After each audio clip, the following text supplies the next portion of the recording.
For the past weeks, we have been talking about a lot of the background of journalism, the history, and everything that goes into what makes a good news story. So this week, we're going to start talking about how we write news stories, and we're going to begin with talking about the inverted pyramid and writing leads.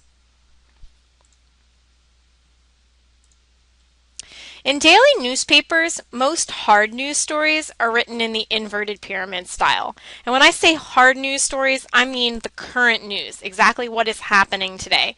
This does not necessarily apply to sports stories, feature stories, profiles. This is the hard, daily, current events type news. Here is a graphic to help you understand the inverted pyramid style of writing.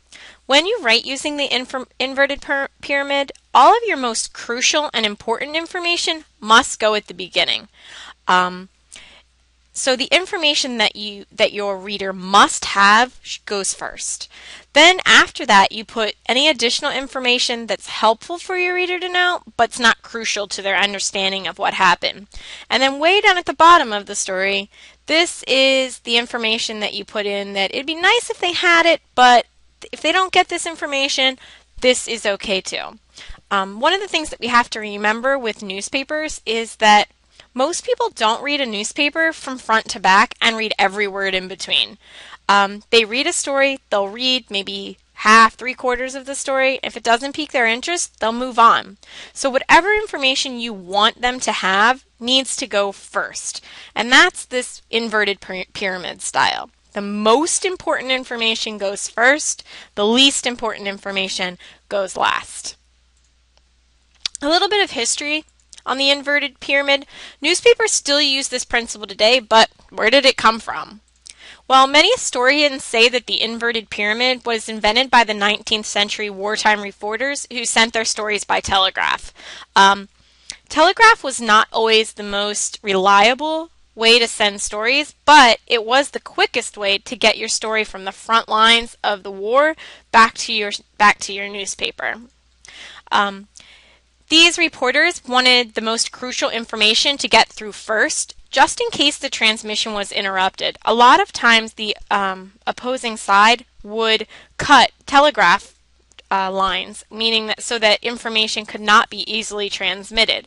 So they wanted to get that most crucial information first, so that's how they started to write their stories in this inverted pyramid style. Some reasons for the inverted pyramid. Well, one, it makes reading easier and faster. Like I said previously, most people skim a newspaper and only read the stories that either apply to them or pique their interest. Even when skimming though, you're going to read probably the first paragraph. So if all of the most important information is in that first paragraph, then it's going to make your reading much faster. Also, it enables the hurried reader to get all the important facts in a very short period of time. So first paragraph or two is going to be where everything is going to be.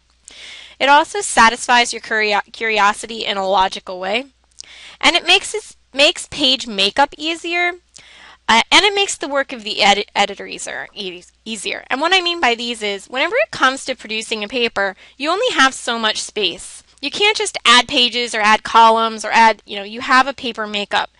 If all of the crucial information is at the beginning of the story, an editor can very easily just cross out and get rid of the bottom part of a story without getting rid of any crucial or important information. And this is often the case. If you write a story that is too long for the space the editor has left for it, they'll often cut the bottom paragraphs out without revising the story. Because if you've written it using a proper inverted pyramid style, they don't need to rewrite the story. All of that stuff at the bottom is unnecessary. The first paragraph of a news story contains the most important information. That's what we've now discovered through the use of the inverted pyramid.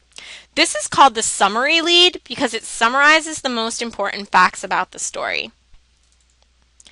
Characteristics of a good summary lead. And there are other types of leads which are discussed in one of the handouts in one of your assignment on leads for this week. Summary leads are the most traditional. You will see these most often. They're to the point and factual. They present the facts as quickly and as concisely as possible. They give the reader a quick summary in as few words as possible. A good rule of thumb for a summary lead is that it should be less than 25 words. It is usually one sentence. That means that it needs to be a very well-constructed 25-word sentence. Summary leads often focus on the who and what of the story, and then follow closely with the when and the where. The how and the why may be explained or suggested further into the story. The how and the why are believed to be less important. You want to know who and what and when and where before you care about any of the other stuff. Here's an example of a good summary lead. The purchase of new computers will strain next year's budget, Adelphi University President Robert Scott announced at last week's faculty meeting. This is under 25 words and focuses on the who and the what. So it's telling us that the what is the purchase of new computers straining the budget. The who is the President Robert Scott. Okay. So it gives us the when last week and the where as well, but the first part tells us the what and the who. Tips for writing a summary lead. Use few words. Your max should be 25. Focus on the most important of the 5 W's and the H. Most of the time, that's going to be the who and the what, but sometimes it might be different depending upon the story that you're writing. Summarize the most newsworthy fact within the first 10 words. So whatever is the real focus of your story should be there in the first 10 words of your story. Begin with the subject of the most newsworthy fact. And cite the source of any opinions. So what are the W's and the H? Well, you should be fairly familiar with these. Who, what, when, where, why, and how. These are the questions that you should seek to answer as quickly as possible in any news story that you write. And if you can't answer all of these questions, you need to dig a little further, do a little bit more research, interview a couple more people. Find these. You should always have the answers to these questions. It doesn't mean that you're always going to use them, but you should always have them. Remember that the lead tells the most important part of the story, and the body of the story gives the other facts in decreasing order of importance, also known as the inverted pyramid. This week, your assignment for this direct instruction is to answer these 4 questions in complete sentences in the submission box for this assignment. Your other assignments for this week will focus on the use of the inverted pyramid and writing good leads. If you have any questions about any of the assignments, please feel free to email me and I'll get back to you as soon as I can. Have a good week.